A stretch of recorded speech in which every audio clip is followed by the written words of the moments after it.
La Loire-Atlantique reste en rose. C'est le seul département sur les 5 que compte la région où le socialiste Christophe Clergeau arrive en tête.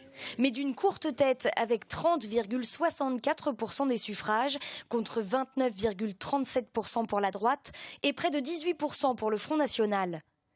Un département sur 5, mais le plus important en nombre d'électeurs, cela suffit à hisser la liste d'union de la gauche et des écologistes en 2e position au niveau régional.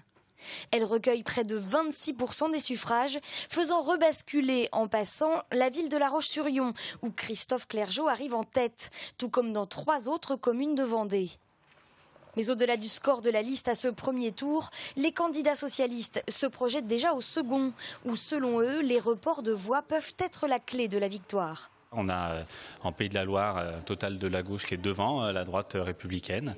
C'est un vrai signal pour ce second tour qui montre que si la gauche sait se réunir, si elle en a envie, si elle se retrouve sur des valeurs qui font le socle de ce qu'on appelle la gauche, eh bien on peut garder cette région. Et se réunir, c'est l'ambition affichée du chef de file qui en appelle à un rassemblement de toutes les forces de gauche. Nous allons l'ensemble de la gauche former, comme nous l'avons fait en 2004 au premier tour et en 2010 au second tour, une coalition.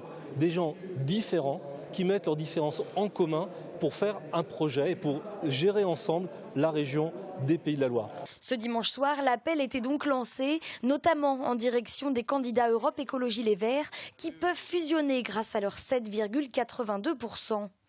Dans ce cas de figure et avec une même proportion de participation qu'au premier tour, toutes les hypothèses seraient envisageables.